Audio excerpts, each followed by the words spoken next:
Hello students, स्वागत है आपका अपने YouTube channel UP board classes पर। आप पढ़ रहे हैं क्लास 10th का मैथ और हम लोग पहुंच चुके हैं अभ्यास 4.3 पर। बच्चों, आपको पता है कि इस चैनल पर आपको 9th और 10th के फिजिक्स, केमिस्ट्री, मैथ, बायो और इंग्लिश की क्लासेस मिलने वाली हैं और यहाँ पर हम लोग लगातार क्लास 9th और 10th का मैथ अभी कवर कर रहे हैं। तो आप लाइक, शेयर और सब्सक्राइब करिएगा चैनल को यदि वीडियोज अच्छे लगते हैं तो। चलिए बिना टाइम गंवाए हम लोग शुरू करते हैं अभ्यास को। कहना क्या चाहता बच्चों, इस अभ्यास में बड़े मजे आने वाले हैं आपको, क्योंकि इसमें आपको गुणनखंड करके मूल निकालने की आवश्यकता नहीं है। गुणनखंड करके पिछले अभ्यास में आप लोग क्या करते थे, गुणनखंड करते थे तब उसका मूल निकालते थे, पर इसमें ऐसा नहीं है। इस अभ्यास में आपको गुणनखंड करके मूल निकालने की जरूरत नहीं पड़ेगी। चलिए करते क्या है, पहले सवाल को पढ़ लेते हैं, फिर जो चीजें सीखनी पड़ेंगी हम उसके बारे में देखेंगे। कह रहा है निम्न द्विघात समीकरणों के मूलों की प्रकृति ज्ञात कीजिए। अच्छा, मूलों की प्रकृति, तो सर आप तो कभी बताए ही नहीं कि मूलों की प्रकृति क्या होती है। जब बताया नहीं तो कैसे हम करेंगे, तो इसीलिए तो आपको पहले हम आपसे 5 मिनट टाइम मांगते हैं कि चलिए 5 मिनट समय दे दीजिए, आपकी थ्योरी की क्लास यही हो जाएगी और उसके बाद प्रश्न आप कर ले जाएंगे। तो चलिए मूलों की प्रकृति पहले हम लोग सीखते हैं बच्चों। मूलों की प्रकृति, मूलों की प्रकृति क्या होती है, मूलों की प्रकृति क्या होती है। अच्छा, मूलों की प्रकृति तो हम सिखाएंगे ही।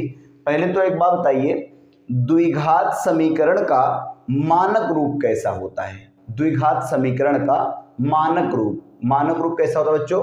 अरे यही तो होता है द्विघात समीकरण का मानक रूप, ax² प्लस bx और प्लस c और बराबर में 0। यही होता है द्विघात समीकरण का मानक रूप। मतलब इसी को द्विघात समीकरण, इसी पर हम लोग, आपको याद होगा हम लोग इसी से तुलना करते थे, इसी को मानक रूप मानते हैं। आगे समझिएगा बच्चों, जैसे इस तरह के द्विघात समीकरण दिए गए हों तो इसके पहले हम लोग क्या करते थे, हम लोग a गुणे c करते थे और उसके बाद जो a गुणे c का मान आता था उसको रख लेते थे एक किनारे पर और फिर b को ऐसे दो भागों में तोड़ते थे ताकि जोड़ने और घटाने पर, जोड़ने या घटाने पर तो b आए और अगर उन दोनों का गुणा कर दिया जाए तो a गुणे c का मान आ जाए। ऐसा कुछ करते थे, याद करिए पिछले अभ्यास में। अभी 4.2 की ही बात है, बहुत पुरानी बात नहीं है। यदि आप वीडियोज नहीं देखे हो बच्चों तो निश्चित रूप से पहले आप प्लेलिस्ट में जाइए, वहाँ सारे वीडियोज ऐड हैं, लाइन से आपको सारे वीडियोज मिल जाएंगे। तो क्या कह रहा है, लेकिन अभी ऐसा नहीं करना है। सर अब कैसे हम लोग मूल निकालेंगे? पहले मूल तो निकालो तब तो प्रकृति बताओगे। मूलों की प्रकृति कैसे बताओगे, पहले मूल तो निकालो। सर मूल कैसे निकाले बच्चों? अब मूल निकालने हैं आपको श्रीधराचार्य सूत्र से। कैसे? एक फार्मूला होता है, देख लीजिए फार्मूला क्या होता है, माइनस बी। अच्छा बताइए यक्स के कितने मान आएंगे, आप खुद बताओ यक्स के कितने मान आएंगे? नहीं, यक्स की घात कितनी है, यक्स की सबसे बड़ी घात कितनी है? यहाँ तो 1 है पर यहाँ तो 2 है ना। जब यक्स की सबसे बड़ी घात 2 है तो इसका मतलब यक्स के 2 मान आएंगे। तो कैसे निकालें सर हम दोनों मान? गुणनखंड करें ना, क्या करेंगे फिर, माइनस बी प्लस करड़ी में b² माइनस 4ac और बटे 2a। ये हो गया। इसी फार्मूले पर बच्चों अगर तुम मान रख दोगे, सर कहाँ से पाएंगे हम ये? सर सब सामने रहता है। a की जगह पर a रखो, b की जगह पर b रखो, b की जगह पर b रखो, c की जगह पर c रखो, 2a की जगह पर a रखो। अरे इसी में सब छुपा है, इसी को उठा करके इसमें रख दो। abc का मान यहाँ से उठा करके यहीं में रख दो, आपको पहला मूल मिल जाएगा। और दूसरा मूल क्या होता है बच्चों, माइनस बी माइनस करड़ी में b² माइनस 4ac बटे 2a। यही फार्मूला है मूल ज्ञात करने का। अब आपको गुणनखंड करके नहीं करना है, यही दो फार्मूला है। इसमें से उठाकर a b c का मान इस फार्मूले में रख दोगे तो पहला मूल मिल जाएगा और यहाँ से उठा करके इसमें रख दोगे तो दूसरा मूल मिल जाएगा। दोनों मूल ऐसे हम प्राप्त कर सकते हैं, गुणनखंड करने की आवश्यकता नहीं होगी। तो फिर अच्छा और कुछ इसमें, तो इसी फार्मूले को जानते हो बच्चों, एक साथ लिख दिया जाता है ऐसे, दो बार लिखने से अच्छा माइनस बी प्लस, देखो यही तो फर्क है यहाँ प्लस माइनस का, तो यही दोनों लगा दिया जाता है, माइनस बी प्लस माइनस करड़ी में बी स्क्वायर माइनस 4ac बटे 2a। इसको कहते हैं बच्चों श्रीधराचार्य सूत्र। क्या कहते हैं? श्रीधराचार्य सूत्र भी कहते हैं इसको। अच्छा, इस फार्मूले में बच्चों एक चीज आपको एक पद दिख रहा है, बताएं क्या? बी स्क्वायर माइनस 4ac दिख रहा है, बी स्क्वायर माइनस 4ac। और ये बी स्क्वायर माइनस 4ac बच्चों बहुत खास है, बी स्क्वायर माइनस 4ac बहुत खास है। यही आपको बता देगा, पूरा मूल भी आपको निकालना नहीं पड़ेगा, उसके पहले यही आपको बता देगा कि मूलों की प्रकृति कैसी होगी। तो बी स्क्वायर माइनस 4ac क्या होता है बच्चों? इसीलिए किनारे आपको तीन अलग से पद लिखे गए हैं, पहला, दूसरा और तीसरा। बी स्क्वायर माइनस 4ac को बच्चों, बी स्क्वायर माइनस 4ac को विविक्तर कहते हैं। क्या कहते हैं? विविक्तर, विविक्तर कहते हैं।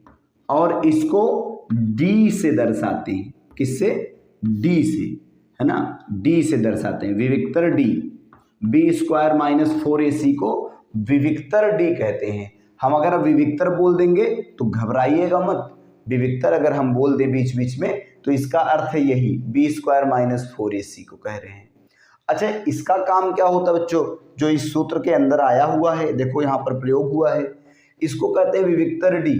अगर किसी समीकरण में, सुनना, यदि किसी समीकरण में बी स्क्वायर माइनस 4ac का मान, बी स्क्वायर माइनस 4ac का मान बड़ा है 0 से, बी स्क्वायर माइनस 4ac का मान बड़ा है 0 से, तो इसका मतलब है कि जो भी यक्स के दोनों मान आएंगे, यक्स के जो भी दोनों मान आएंगे वो अलग अलग होंगे, भिन्न वास्तविक मूल होते हैं।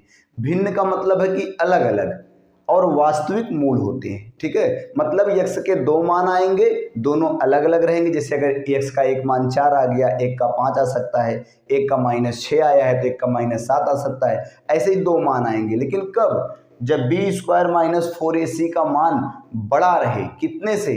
0 से, तब ऐसा होगा। ठीक है, बी स्क्वायर माइनस 4ac का मान 0 से बड़ा रहे। अच्छा, और भी देखो, अगर बी स्क्वायर माइनस 4ac का मान 0 के बराबर आ जाए, बी स्क्वायर माइनस 4ac का मान 0 के बराबर आ जाए, 0 के बराबर आ जाए, तब क्या होता है बताएं? तब बच्चों आपको यक्स के जो दोनों मान प्राप्त होंगे, दोनों के दोनों बराबर होते हैं, आपस में इक्वल होते हैं। कब? जब बी स्क्वायर माइनस 4ac का मान 0 हो तब। आगे कह रहा है, अगर बी स्क्वायर माइनस 4ac छोटा आ जाए 0 से, मतलब ये छोटा, 0 से छोटा होने का मतलब है बच्चा ऋणात्मक में आना, ऋण में आ जाए। क्या चीज आ जाए ऋण में?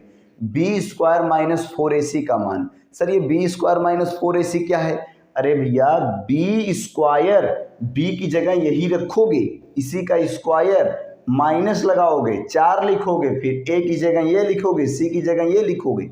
अभी तो आपको हम मानक लेकर समझा रहे हैं ना, अभी समीकरण लेकर समझाएंगे तो और बेहतर समझ में आएगा। अगर छोटा हो जाए 0 से, तब समीकरण का कोई मूल नहीं होता, इसका मतलब उस समीकरण का कोई मूल ज्ञात नहीं किया जा सकता। चलिए, अब इन्हीं बातों को हम एक काम करते हैं, किसी अभ्यास में से किसी समीकरण को लेकर के हल कर लेते हैं, तो आपको एग्जाम्पल समझ में आ जाएगा। एग्जाम्पल लेकर के कोई समझ लेते हैं।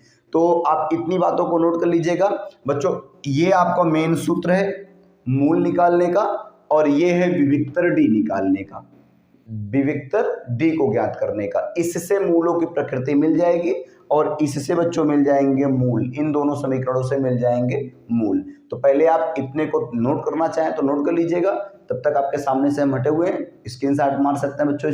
आप इस जो सामने बोर्ड पर आपके है इसका स्क्रीनशॉट ले सकते हैं। चलिए, अब इसको हम मिटा देंगे और आगे चलते हैं। पहले कोई उदाहरण लेते हैं। उदाहरण की सहायता से पहले समझ लेते हैं मूलों को। अच्छा, मूल वर्ड सुनकर आप कंफ्यूज तो नहीं होते, सर मूल क्या है, मूल क्या है? अरे भैया, मूल का मतलब है यक्स के वो दो मान जो इस समीकरण में रख देने पर इस समीकरण को शून्य कर दे। आप पहले से उनको निकालते आए हैं, बताएं किस नाम से? अल्फा बीटा के नाम से। ठीक है, अल्फा बीटा के नाम से पहले भी उसको निकालते आए हैं। चलिए अब हम लोग एक काम करते हैं बच्चों, अगर हमने उदाहरण ले लिया है, चलो चेक करते हैं कि इसके मूलों की प्रकृति क्या होगी। चलिए चेक करें, इसके मूलों की प्रकृति क्या होगी, बताएं। चलिए देखते हैं पहले। तो पहले तो आपको निकालना पड़ेगा विविक्तर डी का मान। क्या निकालना पड़ेगा? विविक्तर डी। फार्मूला क्या होता है? B square minus 4ac, B square minus 4ac। चलिए देखते हैं बी स्क्वायर माइनस 4ac कितना आता है। बी स्क्वायर, बोलो बच्चों, बी की जगह पर क्या है? अरे तुलना कर लो ना, ax square plus B X plus C बराबर 0। बोलो b की जगह क्या है? x की जगह x तो है, बोलो b की जगह क्या है? b की जगह है -20, तो b स्क्वायर है ना, तो -20 का square, b square minus 4a। a की जगह पर बोलो बच्चों क्या है? a की जगह पर है 100 और c की जगह पर क्या है? 1। चलिए हल करते हैं। इधर देखिए, -20 का स्क्वायर बच्चों होता है +400, 20 भी सही है 400, अरे 2 दूना 4 तो 400 हो जाएगा पर, और माइनस का स्क्वायर क्या हो जाएगा? प्लस में, और माइनस 100 गुणे 4, 100 चौके 400, इक्का में 400, और बताओ 400 में से 400 गया, क्या आ गया? 0। बताओ, आप बताओ, खुद बताओ, विविक्तर डी का मान क्या आया? बोलो विविक्तर डी का मान क्या आया? बताइए विविक्तर डी का मान क्या आया? विविक्तर डी का मान तो 0 आ गया। क्या आ गया? 0। अच्छा, डी का मान 0 आ गया, मतलब बी स्क्वायर माइनस 4ac का मान 0 आ गया। अब चलो उधर देखो, उधर देखो, यदि बी स्क्वायर माइनस 4ac का मान 0 आ जाए तब समीकरण के मूल बराबर होते हैं। इसका मतलब ना, अभी हमें इसके मूलों के बारे में तो नहीं पता है, लेकिन इतना पता है, इतना पता चल गया 0 आते ही, इतना पता चल गया जो भी मूल होंगे वो आपस में बराबर होंगे, अलग अलग मान तो नहीं आएगा। अगर एक 4 आएगा ना तो दूसरा भी 4 ही आएगा, अगर एक 10 आएगा तो दूसरा मूल भी 10 आएगा, अगर अल्फा का मान 25 आएगा तो बीटा का मान भी 25 आएगा। चलिए निकाला जाए, एक बार चेक कर लिया जाए निकाल के। कैसे निकालें? जैसे आपको पुराने तरीके से निकालें या फिर सूत्र पर? अरे जो नया वाला सूत्र सीखे हो, नया वाला सूत्र सीखे हो ना अभी, चलो एक काम करते हैं, पुराने वाले पर यहाँ निकाल देते हैं और नए वाले सूत्र पर भी बगल में निकाल देते हैं। ठीक है, चलिए दोनों निकाल करके देख लेते हैं। अब इसको मिटा देंगे बच्चों हम, क्योंकि हम इसमें से इसका मूल आपको विविक्तर डी निकाल कर देख चुके हो। अब हमको मूल निकालने के लिए थोड़ी जगह चाहिए। ठीक है, ये देखो यही रहा समीकरण। अब आगे देखते हैं, इसका मूल निकालते हैं।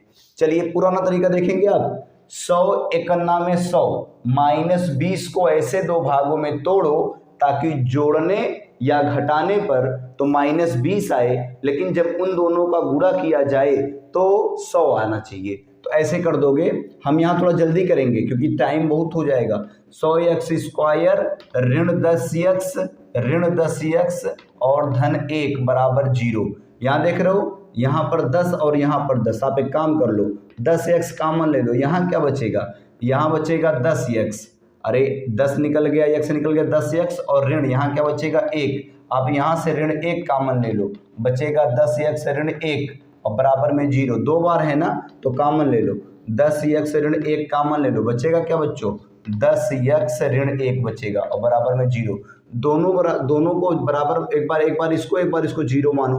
मानना भी क्या है, सामने ही दिख गया, 10x ऋण 1 10x ऋण 1, आखिर जो भी निकल कर आएगा मान वो तो बराबर ही आएगा ना, जब दोनों बराबर हैं। तो देख रहे हो आगे कि नहीं मूल? इधर देखो, 10x ऋण 1 बराबर 0, एक उधर भेज दो, 10x बराबर हो गया +1 और x बराबर हो गया 1/10। अगर इसका मान 1/10 तो इसका मान भी क्या आएगा? x का मान 1/10, क्योंकि सेम ही चीजिया तो है भाई, सेम ही चीज तो है ना दोनों, तो इसका भी 1/10 आएगा। हमने क्या कहा था अभी? विविक्तर डी का मान हमारा 0 आया, बी स्क्वायर माइनस 4ac का मान 0 आया। हमने पहले ही बता दिया था कि जो भी मान आएंगे दोनों बराबर आएंगे। और दोनों बराबर ही आए, 1/10 ही आ गए। यही तो बता रहे थे ना। अरे वही होता है मूलों की प्रकृति बताना, मतलब पहले से बिना मूल निकाले बता दो कि मूलों की प्रकृति क्या है। चलिए आपका बहुत समय खराब नहीं करते बच्चों, अभी इससे हम लोग सूत्र से निकाल देते हैं। एक तो निकाल दे, एक तो निकाल ही सकते हैं ना। चलिए निकाल दे। देखो सूत्र क्या है, -b प्लस करड़ी में b² - 4ac/2a। चलिए निकालते हैं। -b, देखो माइनस यहाँ पहले से है और बच्चों b का मान भी -20 है, और फिर प्लस करड़ी में b² - 4ac। b² - 4ac का मान कितना आया था, सही सही बताओ। अभी 2 मिनट पहले निकाला गया था। b² - 4ac का मान कितना आया था, हमको तो याद है कि 0 आया था। क्या आया था, 0। तो यहाँ पर आ जाएगा, साफ साफ बताओ, 0 लिख दे। कोई दिक्कत है क्या आपको, कोई दिक्कत नहीं होनी चाहिए। बटे 2a, a का मान क्या बच्चों, 100। a का मान क्या है, 100। इधर देखिएगा, माइनस गुणे माइनस तो हो गया प्लस का 20, और 0 जोड़ने से कुछ नहीं होता, और 100 दूना 200। इधर देखिए 20 51 20 और 20 दहा में 200। क्या निकल कर आया बच्चों, 1/10। देखो एक मूल निकल कर आ गया। देखो 1/10 तब भी आया था, पहले वाले तरीके से भी आया था, इस तरीके से भी आ गया। हमको अब ये सब नहीं करना है कि 2 भाग करो, पहला जोड़ने और घटाने पर ऐसा आयत, नहीं, ऐसे सूत्र पर रख दो, डायरेक्ट आ जाएगा। यही फार्मूला है, बस यहाँ एक बार प्लस रखना है, एक बार माइनस रखना है। यही आपका मेन फार्मूला है, इसी से आपका निकल कर आ जाएगा। और पहले से आप चेक कर सकते हो, किससे, b² - 4ac से चेक कर सकते हो कि मूल आएंगे कैसे, मूल किस रूप के होंगे, पहले से चेक कर सकते हो। हम समझते हैं बच्चों आपको बात समझ में आ गई होगी। बहुत लंबा वीडियो को नहीं करते हुए अब हम लोग अभ्यास के प्रश्नों को करते हैं। जो कमी रह गई होगी वो अभ्यास के प्रश्नों के साथ सीख जाएंगे। तो चलिए शुरू करते हैं। क्वेश्चन नंबर 1 कह रहा है, निम्न द्विघात समीकरणों के मूल की प्रकृति ज्ञात करिए। यदि मूलों का अस्तित्व हो, पहले चेक कर लेना पड़ेगा, अगर मूलों का अस्तित्व हो तो उन मूलों को भी निकालो। अरे मतलब यही सूत्र निकालो, यही सूत्र लगा करके मूलों को भी निकाल दो। तो चलिए ठीक है, अच्छी बात है, ऐसा है तो शुरू करते हैं हम लोग। अब चलिए क्वेश्चन नंबर 1 पर।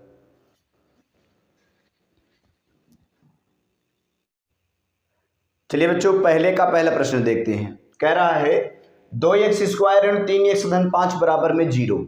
कह रहा है इसके मूलों की प्रकृति ज्ञात करिए, और अगर मूलों का अस्तित्व हो तो उन मूलों को भी ज्ञात करिए। चलिए पहले तो हम इसको निकाल देते हैं कि इसके मूलों की प्रकृति क्या है। कैसे निकालेंगे सर, b² - 4ac से, वो विविक्तर d से। कैसे निकालेंगे, विविक्तर d। तो आप निकालिए इसका। अच्छा एक बार एक काम कर देते हैं, हर बार ऐसा नहीं लिखेंगे पर अभी लिख देते हैं, ax² + bx + c इसी के रूप का है, ये ध्यान रखना, इसी के रूप का है। ये मानक समीकरण होता है बच्चों, बार बार इसको नहीं लिखेंगे, अभी लिख रहे हैं क्योंकि ये पहला प्रश्न है। ठीक है, अब आप इस बात को समझिएगा और मेहनत करिएगा इस पर।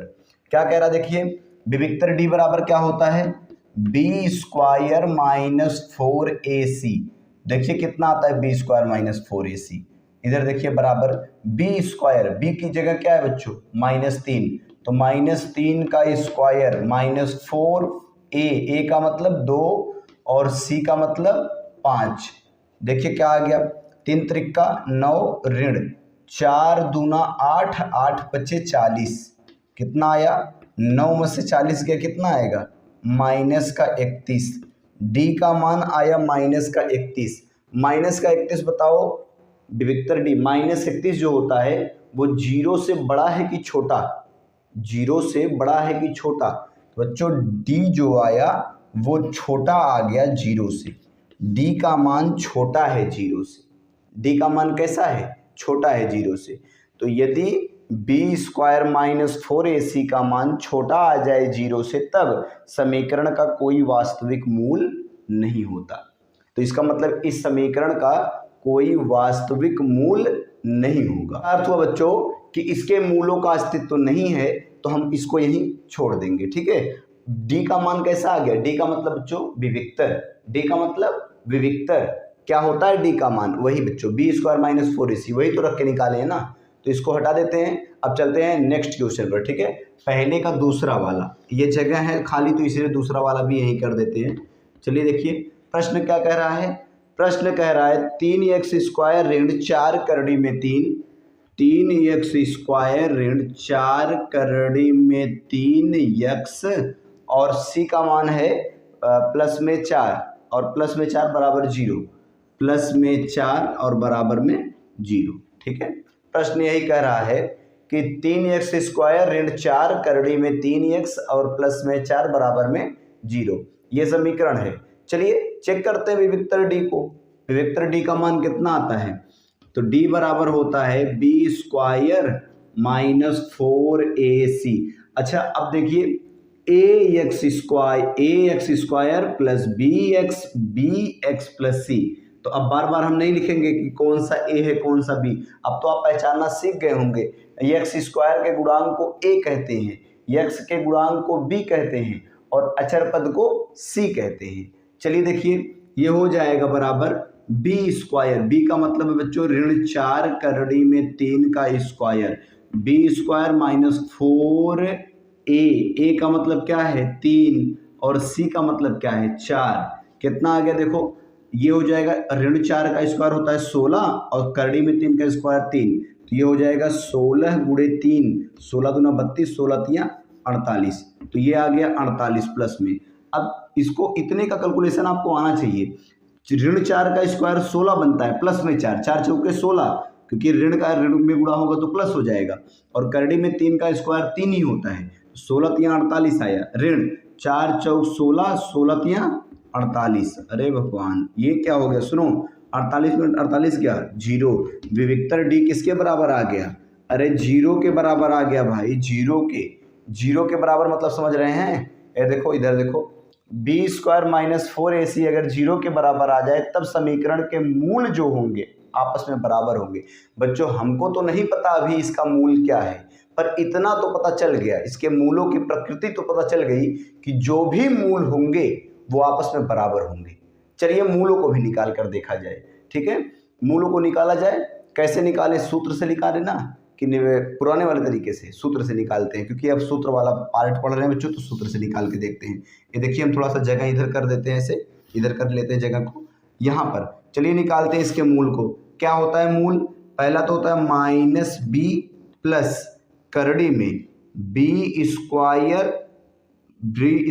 माइनस 4ac और बटे 2a। एक मूल ये होता है और दूसरा मूल क्या होता है माइनस b माइनस करड़ी में b² माइनस 4ac बटे 2a। चलिए दोनों पर मान रखते हैं, देखिए आ जाएगा बच्चों अभी मूल। देखिए माइनस b का मतलब ये है, एक तो इसका मान भी पहले से माइनस में है, b का मान है ऋण 4 करड़ी में 3। यहाँ देखिए माइनस पहले से लगा हुआ है और b का मान भी ऋण में है, तो लिखोगे ऋण 4 करड़ी में 3 और फिर अच्छा आप खुद बताओ, सोच के बताना इतने का मान क्या आया है? ये जो करड़ी के अंदर है बच्चों इसका मान क्या आया है? 0 ही आया ना। तो इतने पार्ट को लिखना जरूरी है क्या? इतने पार्ट को हम किसी भी संख्या में 0 जोड़ने से क्या फर्क पड़ जाएगा? कुछ नहीं। ये हो गया और बटे 2a का मतलब क्या है? a का मतलब क्या है? 1 मतलब 3 है, तो ये हो गया 3। बोलो कोई समस्या क्या? आगे देखिए ऋण का गुणा ऋण में होगा तो उत्तर आएगा प्लस में। आगे देखिए प्लस में आ गया 4 करड़ी में 3 और बटे 2 गुणे 3। सुनो 2 एक अन्नम 2, 2 दूना 4, तो ये आ गया। आगे सुनो ध्यान से 2 करड़ी में 3 बटे 3, 2 करड़ी में 3 बटे 3। तो ऐसा कर सकते हो बच्चों, करड़ी में ये जो 3 है ना 3, इसको लिख सकते हो करड़ी में 3 गुणे करड़ी में 3। चलिए देखिए आगे लगा देते हैं फिर मिटा देंगे। देखिए क्या हो जाएगा 2 गुणे करड़ी, इस अभी क्या आया है 2 करड़ी में 3 और बटे में 3। इस 3 को आप क्या लिख सकते हो? सुनो 2 करड़ी में 3 बटे करड़ी, ये खाली 3 को लिख सकते हो करड़ी में 3 गुणे करड़ी में 3। उत्तर कितना आएगा? 3 ही आएगा ना। करड़ी में 3 से करड़ी में 3 कट गया, क्या उत्तर आया? 2 बटे करड़ी में 3, 2 बटे करड़ी में 3 आया। दिख रहा होगा आपको शायद वो, अब हम देख नहीं पा रहे हैं कि वो आपको दिख रहा है कि नहीं दिख रहा है, ठीक है, पर दिख रहा होगा उम्मीद करते हैं। 2 करड़ी में 3, तो पहला मूल बच्चों आ गया 2 बटे करड़ी में 3, 2 बटे करड़ी में 3। तो दूसरा मूल भी कितना आएगा? पक्का 2 बटे करड़ी में 3 आएगा। रख कर देखें क्या? इसको मिटा करके यहीं रख कर देख लेते हैं, ठीक है। ये पहला सवाल था तो इसको मिटा देते हैं और यहीं रख कर हम लोग देख लेते हैं, ठीक है। यहीं रख कर देख लेते हैं कितना आएगा, देखिए, अरे यहाँ रख कर देखते हैं। चलिए दूसरा वाला फार्मूला क्या है, यही वाला है बच्चों, ये वाला इधर देखिए, माइनस बी और बीच में क्या है, माइनस का चिन्ह, माइनस लगा दो, करड़ी में बी स्क्वायर माइनस 4ac बटे 2a। चलिए माइनस है तो माइनस लगाओ, b का मान बच्चों क्या है, ऋण 4 करड़ी में 3, तो ऋण 4 करड़ी में 3। अच्छा इतने का मान क्या है, सही से बताना, इतने का मान क्या है, विविक्तर डी ही तो है ना ये, तो इतने का मान 0 है तो इसको लिखने की जरूरत नहीं, इतने पार्ट को लिखने की भी जरूरत नहीं है। और बटे 2a, तो 2a हमने लिख दिया, माइनस का गुणा माइनस में होगा क्या आएगा, प्लस 4 करड़ी में 3 और बटे 2, a का मान क्या बच्चों, a का मान है 3, a का मान हो गया 3। बोलो सेम यही आया कि नहीं आया, देखो सेम यही चीज़ आ गया ना। जब सेम यही चीज़ आ गया तो इसका मतलब सुनो, अच्छा इसको भी पूरा हल ही कर देते हैं, ठीक है। क्या आएगा देखो, 2 एक नम 2 और 2 दूना में 4, अभी तक क्या आया, 2 करड़ी में 3 और बटे में 3। बच्चों इस 3 को आप लिख सकते हो, इस 3 को लिख सकते हो करड़ी में 3 गुणे करड़ी में 3, तो ये हो जाएगा 2 करड़ी में 3 और बटे में, इस 3 को लिख सकते हो करड़ी में 3 और गुणे करड़ी में 3, करड़ी में 3 से करड़ी में 3 कट गया, उत्तर क्या आ गया, 2 बटे करड़ी में 3, 2 बटे करड़ी में 3।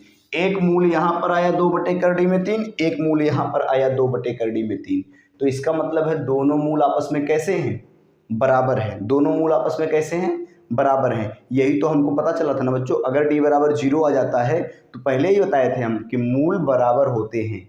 मूल कैसे होते हैं, बराबर।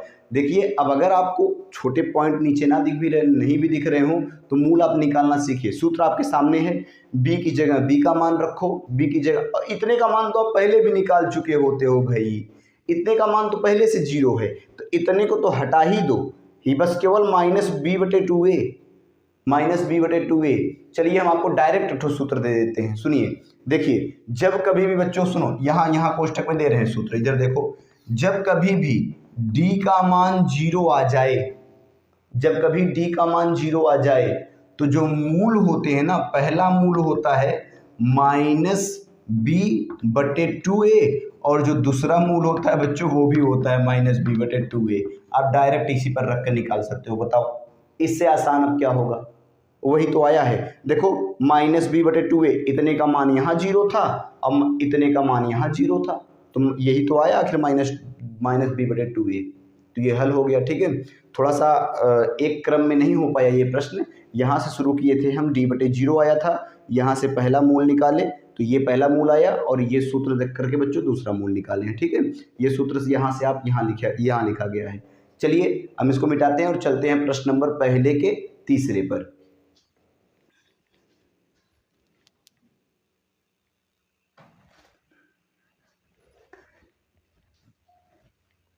चलिए बच्चों पहले का तीसरा प्रश्न है सामने, क्या कह रहा है, 2x स्क्वायर ऋण 6x धन 3 बराबर 0। कह रहा है इसके मूलों की प्रकृति निकालो, अगर मूलों का अस्तित्व हो तो मूल भी निकाल दो। चलिए निकाल देते हैं, ठीक है। पहला है, अभी पहले तो हम क्या निकाल देते हैं, विविक्तर d, तो d बराबर होता है b स्क्वायर माइनस 4ac। इससे हमको बच्चों दिख जाएगा कि मूल किस कैटेगरी का होगा। वो देखो 3 कैटेगरी आपके सामने लिखे हुए हैं, इसीलिए ताकि आपको भूले ना, याद हो जाए उसको, ठीक है। तीनों कैटेगरी को दिमाग में रखिए और इसीलिए हम इसको मिटा नहीं रहे हैं, ठीक है। जगह कम पड़े फिर भी ना मिटा रहे हैं। देखिए d बराबर हो जाएगा b स्क्वायर, b की जगह है ऋण 6 तो ऋण 6 का स्क्वायर, और ऋण 4, a का मतलब क्या है 2 और c का मतलब क्या है 3। देखिए d बराबर आया 6 का स्क्वायर हुआ 36 और ऋण 4 दूना 8, 8 त्रिक 24, तो ये 36 में से 24 गया, d का मान कितना आएगा, 6 में से 4 गया 2 और यहाँ आया 12, तो d का मान 12 आया। इसका मतलब बच्चों जो d का मान है वो बड़ा है किससे, 0 से। अरे 12 आया तो 0 से तो बड़े हैं ना, 12 0 से छोटा थोड़ी होता है, तो d का मान 0 से बड़ा है। तो जब बच्चे जब बड़ा होता है, देखो यहाँ पर है, यदि b स्क्वायर माइनस 4ac का मान बड़ा आ जाए 0 से, हम बार बार b स्क्वायर माइनस 4ac को d बोल रहे हैं, देखो हम बार बार b स्क्वायर माइनस 4ac को d बोल रहे हैं, इसी को d कहते ही हैं, विविक्तर d कहते हैं। तो देखो क्या कह रहा है, बी स्क्वायर माइनस 4ac अगर बढ़ा जाए 0 से तो समीकरण के दो भिन्न वास्तविक मूल होते हैं। तो इसका मतलब इस समीकरण के दो मूल निकलेंगे और दोनों मूल जो होंगे अलग अलग होंगे, एक के नहीं रहेंगे, अलग अलग निकलेंगे और पक्का निकलेंगे। चलिए निकाल देते हैं भाई, जब निकलेंगे तो निकाला जाए। ठीक है, कैसे निकालें देखिए। और अब देखो अब आपको पुराना तरीका तो पता है बच्चों, क्या a गुणे c करना, फिर ऋण 6 को ऐसे दो भागों में तोड़ना ताकि जोड़ने या घटाने पर तो ऋण 6 आए और गुणा करने पर 3 दूना 6 आए। ऐसा कर सकते हैं आप। लेकिन अब हम कैसे लगाएंगे, चूंकि हमारे पास नया फार्मूला आ चुका है। कौन सा? अरे वही श्रीधराचार्य सूत्र वाला आ चुका है, तो इसलिए हम उसी पर लगाएंगे। ठीक है, तो पहला मूल देखिए हम लिख देते हैं बच्चों, फर्स्ट मूल, पहला मूल क्या फार्मूला लगाते हैं देखिए। पहला मूल में माइनस बी प्लस करड़ी में बी स्क्वायर माइनस 4ac और बटे 2a। ठीक, बोलो कोई दिक्कत इतने में? अरे सूत्रों में तो लिखे हैं, उसमें क्या दिक्कत होगी, सूत्र ही तो लिखे हैं, कब से बता रहे हैं ये चीजें। आगे देखिएगा, बराबर माइनस, तो माइनस लगाओ, बी का मान बच्चों माइनस का 6 तो लिख दिए माइनस का 6 और प्लस आगे देखना। अरे बताओ, एक बार बताओ, हम करड़ी तो लगा देते हैं, बताओ बी स्क्वायर माइनस 4ac का मान क्या आया था? 12, तो बोलो 12 लिख दिए, हल भी नहीं करना पड़ा, आसान हो गया। और बटे 2, a का मान क्या है? 2, तो ये हो गया 2। अरे ये 2 यहाँ से लिखा गया, a का मान यहाँ है। देखिए करड़ी ऋण का गुणा धन, तो 6 धन करड़ी में 12 और बटे 2 दूना में 4। कुछ करें क्या? इधर देखिए, सुनिए, एक काम करो ना, 12 में से कुछ तो निकलेगा, 12 में से कुछ तो निकलेगा, वर्गमूल है ना, तो 12 में से कुछ तो निकलेगा। 12 को लिख सकते हो 4 गुणे 3, देखो 6 धन 12 को लिख सकते हो बच्चों 4 गुणा में 3, 4 3 आई 12, बोलो क्या दिक्कत हो गई? 12 को ये लिख दिए तो, और बटे में 4 है तो 4 को रहने दो। 4 का करड़ी निकालोगे तो 2 आता है, 4 को करड़ी से बाहर निकालोगे तो 2 आएगा और करड़ी में 3 अंदर ही रह जाएगा, उसको वहीं छोड़ दो। ठीक है, तो ये हो जाएगा 6 धन 4 को निकालोगे बच्चों तो 2 निकलेगा और करड़ी में 3 है तो करड़ी में 3 को रहने दो और बटे में 4। अब देखो 6 और 2, 6 में भी 2 छुपा होता है और 2 तो 2 है ही, 2 कॉमन ले लो तो आ जाएगा कितना? 2 कॉमन ले लिए तो 6 में से निकला तो 3 और धन ये तो निकल ही चुका है और करड़ी में 3 और बटे में 4। बोलो यहाँ तक दिख रहा है? बटे में 4 दिख रहा है? नहीं दिख रहा होगा तो क्या करें? अब नहीं दिख रहा होता है तो सुनिए, यहाँ पर लगाते हैं, देखो यहाँ पर लगा देते हैं। देखिए यहाँ पर लगा, थोड़े से जगह बना लेते हैं, अभी लगा देते हैं, फिर अगले सवाल से हम कुछ करते हैं, तो उसको मिटाएंगे या तो इधर और कोने लिखते हैं। तो ये आ गया बच्चों, आगे क्या आ गया देखो, 2 हमने कॉमन लिया, ये नीचे वाली लाइन में दोबारा लिख रहा हूँ, 2 कॉमन ले लिए तो आया 6 में से निकला 3 और धन ये 2 बाहर निकल गया तो बचा कितना? करड़ी में 3 और बटे में कितना? 4। यहाँ देखो 2 एकन्नम 2 और 2 दूना 4, कितना आ गया? 3 धन करड़ी में 3 बटे 2, 3 धन 3 करड़ी में 3 धन करड़ी में 3 बटे 2, ये आंसर आ गया बच्चों। पहला मूल निकला है, ये पहला मूल। कौन सा मूल? अभी पहला निकला है। और दूसरा मूल कैसे निकालेंगे? दूसरा मूल कैसे निकालेंगे? बस यही जहां आपने प्लस रखा है वहां क्या रख देंगे? माइनस रख देंगे। रख के देखते हैं, केवल कहने से थोड़ी होगा। चलिए रख कर देख लेते हैं। बताइए, डी का मान 12 आया था, इतने को मिटा करके यहीं रख दे, बोलो इतने को मिटा करके यहीं निकाल दें, कोई दिक्कत है क्या? हम वो नहीं मिटाना चाह रहे हैं बच्चों, जो सूत्र लिखवाए हैं ना किनारे, वो नहीं मिटवाना चाह रहे हैं, ताकि दिक्कत होगा, फिर आपको सोचने में थोड़ा सा दिक्कत होगा, इसलिए उसको सामने ही रख रहे हैं। ठीक है, इतने को मिटाते हैं, इतने को मिटा करके हम यहीं पर उसका दूसरा मूल निकाल देते हैं। ठीक है, चलिए देखिए दूसरा मूल यहाँ लिख दे क्या? सेकंड। पहला मूल तो वहां लिख के निकाल दिए, यहाँ लिख देते हैं सेकंड मूल। देखो सेकंड मूल, फार्मूला क्या होता है बच्चों? फार्मूला में कुछ नहीं रखा है, वही है माइनस बी, आपकी प्लस रखे थे तो आपकी माइनस रख दो बस, और करड़ी में बी स्क्वायर माइनस 4ac और बटे 2a, इसको ऐसे ही रहने दो। बाकी इधर देखो माइनस बी तो माइनस को माइनस रहने दो, बी का मान कितना है? माइनस का 6, और फिर माइनस है तो माइनस लगाओ करड़ी में, और इतना बड़ा करड़ी क्यों लगाना, इतने का मान तो पता है 12 ना, फिर रहने दो, और बटे 2a तो हो गया 2 और गुणे a का मान भी 2, ऋण 6 और ये ऋण हो जाएगा प्लस का 6, और यहाँ देखो माइनस है तो माइनस लगाओ, 12 में से जैसे वहां से निकाले थे बच्चों वहाँ से 2 निकलेगा और करड़ी में 3 अंदर रह जाएगा। अरे यही तो निकालो, 12 को लिखो 4 गुणे 3, तो फिर क्या लिखने की ज़रूरत है। जैसे इतने का मान ये बना है तो वही तो 12 का मान यही लिखे हैं, और बटे में 4 है तो बटे में 4 रहने दो।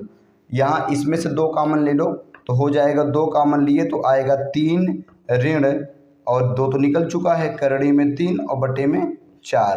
क्या आ जाएगा, कट के देखो, कट कर क्या आ जाएगा, 2 एकन्नम 2 और 2 दूना में 4 आ गया, 3 ऋण करड़ी में 3 और बटे में 2। ये आ गया बच्चों सेकेंड मूल, ये आपका आंसर है। ये पहला मूल है और ये दूसरा मूल है, ठीक है। इस तरह से दोनों मूल निकल गए। आपको सारे मतलब नीचे के भी पार्ट दिख रहे होंगे, हम आशा करते हैं। अगर यही पार्ट ना दिख रहा हो तो इसको दोबारा लिखा गया है, ठीक है। यहाँ पर इसको दोबारा लिखा गया है, जो नहीं दिख रहा है बच्चों हम उसको वहाँ पर दोबारा लिख दिए हैं, क्योंकि हम मतलब अंदाज़ा लगा रहे हैं कि यहाँ से नीचे शायद आपको ना दिख रहा हो, तो उसको दोबारा लिख दिया गया है। प्रश्न को नोट कर लीजिए। इस तरह से पहला वाला जो प्रश्न था वो पूरी तरह समाप्त हो गया है।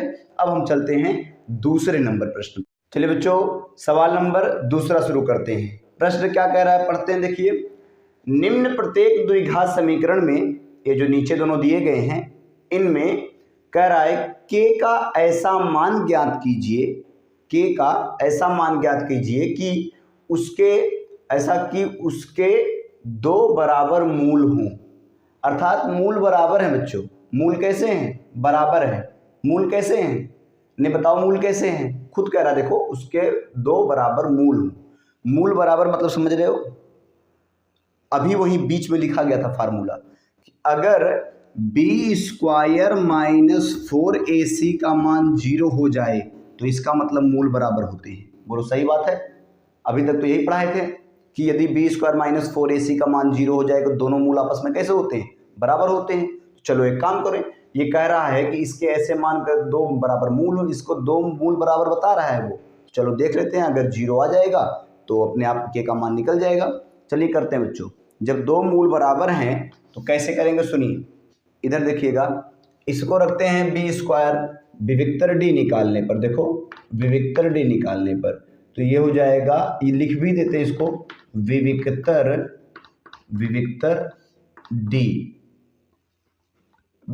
d निकालने पर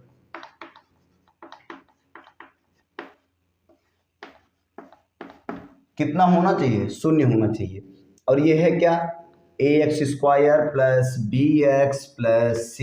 देखो मान लिख दिए हैं, इस बार फिर से बार बार फिर नहीं लिख पाएंगे। इधर देखिएगा, विविक्तर d निकालने पर निकालिए, b स्क्वायर d बराबर b स्क्वायर माइनस 4ac, ये कितने के आना चाहिए, बराबर 0 आना चाहिए। 2 बराबर नहीं लिख सकते, इसलिए एक ही बार लिख देते हैं। देखिए आगे, b स्क्वायर है, b की जगह बच्चों क्या है, अरे k है ना, तो k स्क्वायर ऋण 4, a की जगह क्या है 2 और c की जगह क्या है 3, और बराबर में क्या आना चाहिए 0। आगे देखिए, k स्क्वायर माइनस 4 दूनी 8, 8 त्रिक का 24 और 24 बराबर 0। 24 उधर भेज दो, क्या निकल कर आ जाएगा, k स्क्वायर बराबर, ये 24 उधर जाएगा तो प्लस में हो जाएगा 24, और बच्चों यहाँ स्क्वायर है तो उधर जाकर बन जाएगा k बराबर करड़ी में 24। k का मान क्या आ गया, करड़ी में 24। और करड़ी में 24 में से क्या निकाल सकते हैं हम, बताइए, आप बताइए। करड़ी में 24 में से k बराबर हो जाएगा, करड़ी में 24 में से हम क्या निकाल सकते हैं, 8 त्रिक 24 होता है ना, तो आप निकाल सकते हो 3, 4 3 12, इसमें से निकाल सकते हो। करड़ी में 24 को लिख सकते हो 2 गुणे 2, 2 दूना 4, 4 दूना 8, 8 त्रिक 24, 2 दूना 4 दूना 8, 8 त्रिक 24, इसमें से तो केवल 2 निकलेगा, तो हो जाएगा k बराबर 2 बाहर निकल गया, अंदर 2 3 6 छूट गया, तो k का मान आ गया बच्चों 2 करड़ी में 6। यही आपका आंसर है, ठीक है। k का मान यहीं से निकल गया। हमने किया क्या है, कुछ भी नहीं, b स्क्वायर माइनस 4ac बराबर 0, क्योंकि वो कह रहा था ना कि मूल बराबर हैं, और मूल बराबर होने का मतलब है कि इसका विविक्तर d 0 के बराबर होना चाहिए। हमने उसी पर रख दिया, k का मान निकल गया। चलिए दूसरा निकाल देते हैं। इधर देखिए, दूसरे को निकालते हैं। अच्छा, इसको देखकर क्या लगता है, पहले तो गुणा किया नहीं गया है, गुणा कर दो ताकि द्विघात समीकरण बन जाए। ये हो जाएगा, अंदर गुणा करो, kx स्क्वायर और माइनस 2kx और फिर धन 6 है तो उसको रहने दो बराबर 0। अब निकाल दो, विविक्तर d निकालो, कितना आना चाहिए बच्चों, b स्क्वायर माइनस 4ac ये बराबर 0 के होना चाहिए। चलिए देखिए बी से लाते हैं, बी स्क्वायर, बी की जगह पर क्या है बताओ, बी की जगह पर यही है ऋण 2 के, बी स्क्वायर माइनस 4a, ए की जगह पर k और c की जगह पर 6 बराबर में 0 आना चाहिए। इधर देखिएगा 2 का स्क्वायर हो जाएगा 4 और k का स्क्वायर k स्क्वायर, ऋण 6 चौके 24 और k अपनी जगह पर 24 के बराबर में 0 आना चाहिए। सुनिए एक काम करते हैं बच्चों, इसमें भी k, इसमें भी k, इसमें भी 4, 24 में भी 4 छुपा है तो 4 k कॉमन ले लो, यहाँ बचेगा 4 निकल गया, k निकल गया तो बचेगा केवल 1 k और ऋण यहाँ बचेगा केवल 6 और बराबर में 0। यहाँ 4k का गुणा हुआ बच्चों, उधर जाकर क्या हो जाएगा, भाग हो जाएगा, तो हो जाएगा k ऋण 6 बराबर 0 भागे 4k। बताओ 0 में किसी संख्या से भाग करने पर कोई मतलब निकलेगा क्या, नहीं 0 निकलेगा।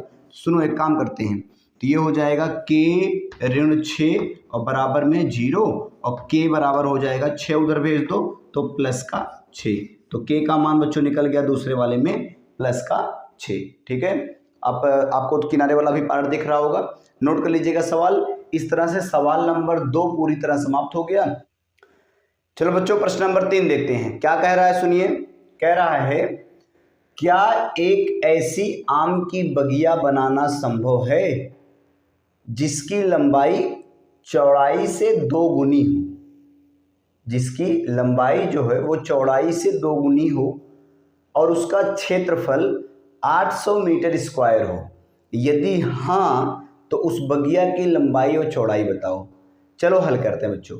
मान लो, माना एक काम करो, मान लो ये एक बगिया है, ये एक बगिया है। कह रहा है कि ये जो बगिया है इसकी जो लंबाई है चौड़ाई से 2 गुना ज़्यादा है, 2 गुनी है मतलब 2 गुना है, ये चौड़ाई है। तो एक काम करो, मान लो चौड़ाई x, तो लिख दोगे माना बाग की चौड़ाई बराबर है वो x हमने मान लिया। बाग की चौड़ाई कितना मान लिया, x मान लिया। आप खुद बताओ लंबाई कितना हो जाएगा, लंबाई कितनी हो जाएगी, अरे बोल तो रहा है कि 2 गुनी हो, तो जो लंबाई है वो 2 गुनी हो गई, किसकी, चौड़ाई की। चौड़ाई की 2 गुनी, चौड़ाई की 2 गुनी, तो ये हो जाएगा तब बाग की लंबाई हो जाएगी 2x, यही है ना। कह रहा है आगे, कह रहा है और उसका क्षेत्रफल 800 मीटर स्क्वायर हो। अच्छा, क्षेत्रफल बराबर क्या होता है, फार्मूला बताओ। क्षेत्रफल क्या होता है, अरे बगिया तो यही हो गई, अब इसका क्षेत्रफल क्या होता है, लंबाई गुणे चौड़ाई। तो कह रहा है कि इसका क्षेत्रफल जो दिया गया है, क्षेत्रफल बराबर होता है लंबाई गुणे चौड़ाई, और इसका मान दे रखा है, लंबाई तो हमने 2x मान लिया है और चौड़ाई है x, और इसका मान दे रखा है 800, कितना दे रखा है 800 मीटर स्क्वायर। लंबाई गुणे चौड़ाई का मान दे रखा है 800 मीटर स्क्वायर।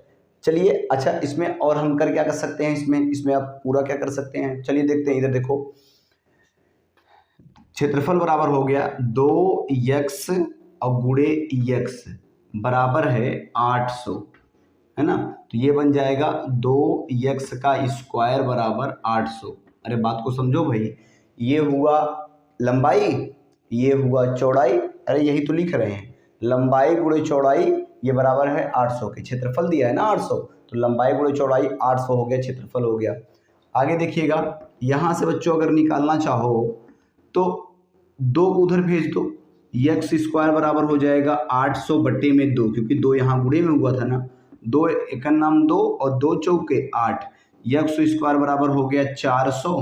यहाँ से x का मान क्या आ जाएगा, x का मान आ जाएगा करड़ी में 400, स्क्वायर उस तरफ जाएगा तो करड़ी बन गया, और यहाँ से x का मान निकल कर आ जाएगा 400 को बच्चों रूट से बाहर निकालोगे तो आ जाएगा 20, x का मान कितना आ गया 20, x का मान कितना आ गया 20 आ गया। x हम माने किसको, तो बच्चों चौड़ाई को ही ना, देख लो बाकी चौड़ाई x माने थे, इसका मतलब आ गया चौड़ाई बराबर x। अच्छा लंबाई क्या है, लंबाई कितनी है, आप खुद बताओ लंबाई कितनी है, लंबाई है 2x, तो 2x है, तो इसका मतलब 2 गुणे x का मान आया है 20, तो ये हो जाएगा 2 गुणा 20 दूना 40 मीटर। ये हो जाएगा। आगे देखो क्या हो गया, लंबाई हो गई 40 और चौड़ाई हो गई 20, तो ऐसी बगिया संभव है, ऐसी बगिया संभव है। अगर उसकी लंबाई 20 रख दो, सॉरी चौड़ाई 20 रख दो, लंबाई 40 रख दो, तो उसका जो क्षेत्रफल आएगा ना 40 गुणे 20, 4 दूना 8, 800 मीटर स्क्वायर हो जाएगा। ठीक है, प्रश्न को आप सॉल्व कर लीजिएगा। हम चल रहे हैं अगले प्रश्न पर। चलो बच्चों, प्रश्न नंबर हम लोग देखते हैं कौन सा, चौथा वाला। क्या कह रहा है, कह रहा है क्या निम्न स्थिति संभव है। देखो अभी उसको डाउट है भाई, अभी ये स्थिति संभव भी है कि नहीं ये हमको नहीं पता। क्या कह रहा है, दो मित्रों की आयु का योग 20 वर्ष है। दो मित्र हैं, दो मित्र हैं, उनकी आयु का योग कह रहा है 20 वर्ष हो, और 4 वर्ष पूर्व, 4 साल पहले उनकी आयु का गुणनफल 48 है। 4 वर्ष पूर्व उनकी आयु का गुणनफल 48 है। क्या यह संभव है। चलिए हम लोग समीकरण बनाते हैं, अगर बात बन जाए तो निकाल देंगे उनकी वर्तमान आयु। वही करना है बच्चों, वहाँ लिखे नहीं है कि उनकी वर्तमान आयु निकालना है। तो एक काम कर लो, मान लो क्या मान लो, माना प्रथम की आयु x है। अरे मान लो किसी एक की आयु, दोनों मित्र में से माना एक की उम्र, किसी एक की उम्र वो बराबर है x वर्ष। किसी एक मित्र की उम्र हमने कितना मान लिया, x मान लिया। अच्छा बताओ, मित्रों की आयु का योग इस समय कितना है, 20 साल है। कितना है, 20 साल। अच्छा उनमें से एक अगर x वर्ष का है, x साल का, दोनों को जोड़ने पे 20 वर्ष होगा। अगर एक x वर्ष है तो दूसरा को 20 में से घटा दो। जैसे हम बोले बच्चों, दो अंकों का योग 10 है, एक संख्या 2 है, तो अगली क्या होगी, 10 में से 2 को घटा दो, 8 होगी। ऐसे ही तो दूसरा माना, तो दूसरे की उम्र क्या हो जाएगी, दूसरे की उम्र, दूसरे मित्र लिख दो भाई, ऐसे कैसे, दूसरे मित्र की उम्र हो जाएगी, क्या हो जाएगी, 20 में से पहले वाले की उम्र घटा दो, पता चल जाएगा दूसरे की कितनी होगी, तो 20 ऋण x हो गया। चलिए बिल्कुल ठीक। अब हम चलते हैं बच्चों, प्रश्न क्या कह रहा है, प्रश्नानुसार, प्रश्नानुसार जो बात कह रहा है उसी बात पर हम चलते हैं। प्रश्नानुसार कह रहा है 4 वर्ष पूर्व, 4 वर्ष पूर्व, ऐसे प्रश्न आप कर चुके हैं पहले भी। ठीक है, इक्वेशन हम बताएं आपको सबसे बड़ी समस्या कहाँ हो रही है, इक्वेशन बनाने में हो रही है। और इक्वेशन बनाना कब सीखेंगे, इक्वेशन बनाना कैसे आएगा, जब प्रश्नों को तोड़ तोड़ कर अलग अलग पढ़ना सीखेंगे, और जब हम बनवा रहे हों इक्वेशन को तो साथ साथ थोड़ी मेहनत करेंगे, है ना। अपने मन से भी 1-2 बार वीडियो देखने के बाद खुद से भी ट्राई करेंगे। एक बार में नहीं आता दोबारा देखिए, दोबारा नहीं आता तो फिर से देखिए, अपने आप आ जाएगा, आएगा कैसे नहीं। आगे देखिए प्रश्नानुसार क्या कह रहा है, 4 वर्ष पूर्व, चलो दोनों के लिए 4 वर्ष पूर्व चलते हैं ना। चलो भूतकाल में 4 वर्ष, तो x में से 4 घटा दिया हमने, तो पहले की उम्र हो गई, और दूसरे वाले में से भी 20 ऋण x में से भी 4 घटा दिया हमने। बोलो क्या गलत कर दिए, वही तो कह रहा है 4 वर्ष पूर्व उनके आयु का गुणनफल, इन दोनों के आयु का गुणनफल कितना था, 48 था। बोलो जो बोला था वही लिखे हैं ना, जैसा प्रश्न बोला था वैसा ही लिखे हैं, पिछले तो लिखे हैं प्रश्नानुसार।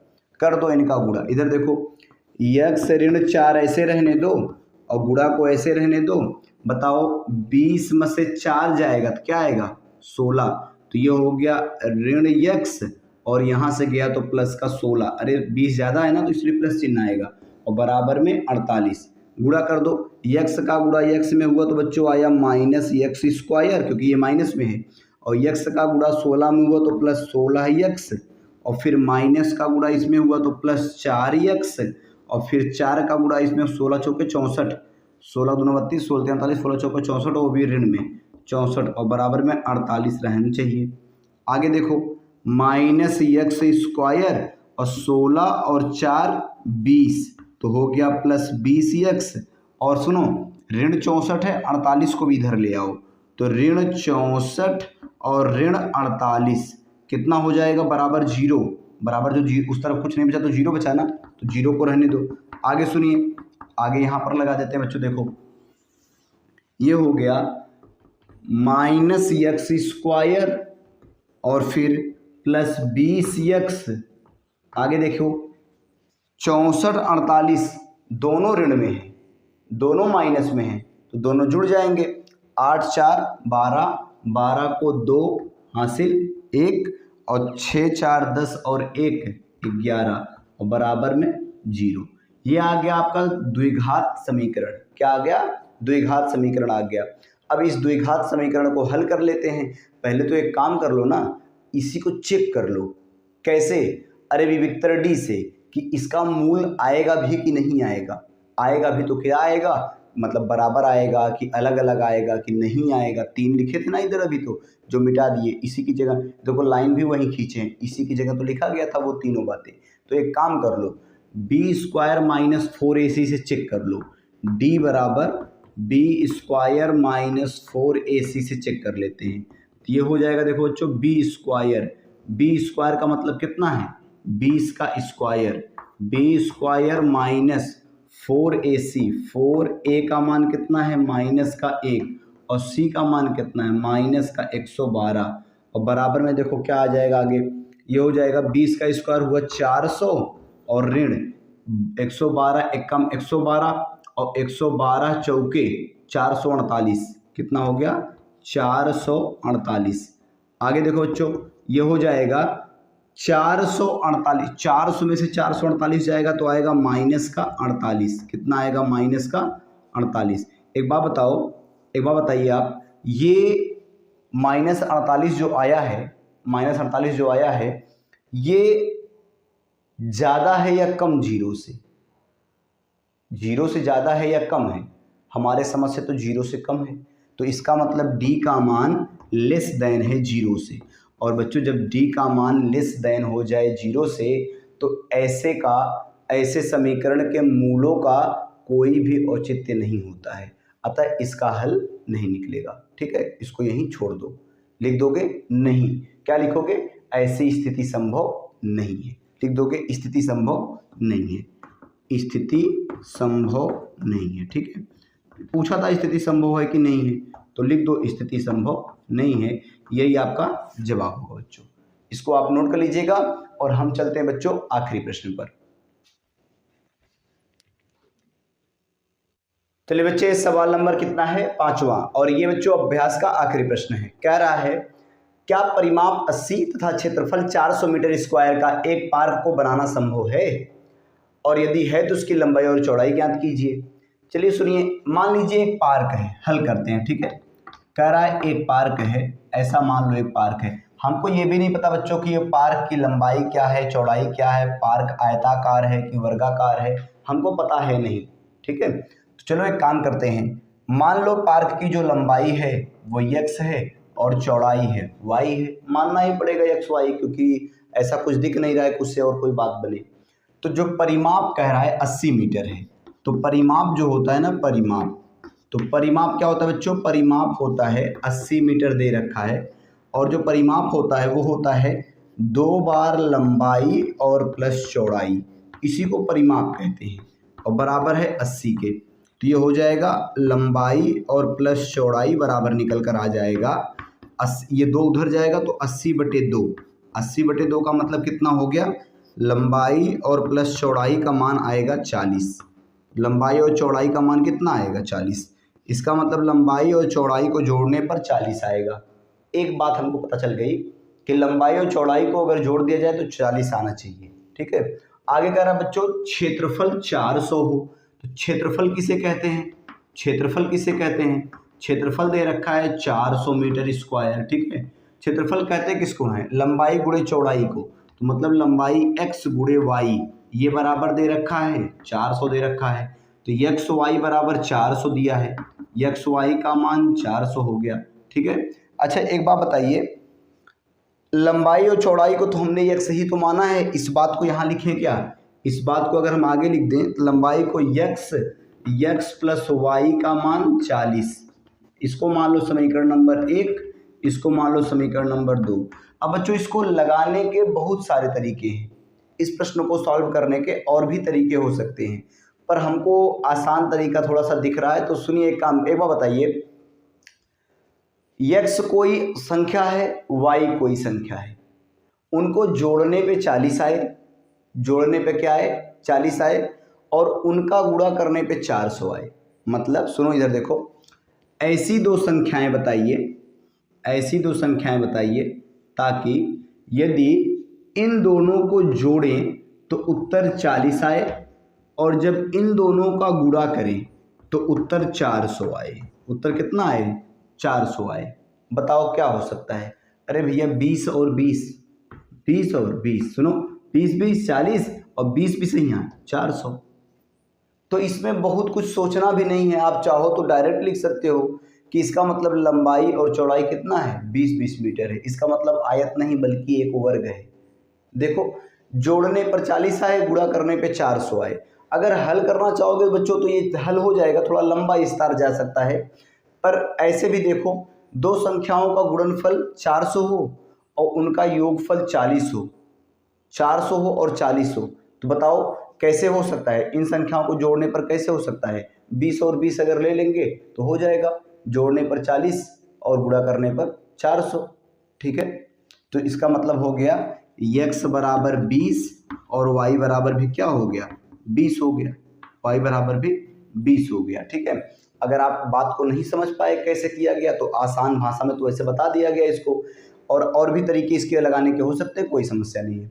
चलिए सुनिए बच्चों, इसी के साथ ये अभ्यास 4.3 समाप्त हो गया, और जो चैप्टर 4 था द्विघात समीकरण ये भी समाप्त हो गया। अब हम मिलेंगे चैप्टर नंबर 5। तो यदि आपको वीडियोस अच्छे लगते हों तो आप वीडियो को निश्चित रूप से लाइक, शेयर और सब्सक्राइब कीजिए, ताकि आपको लाइन से इस तरह से वीडियोस प्राप्त होती रहें।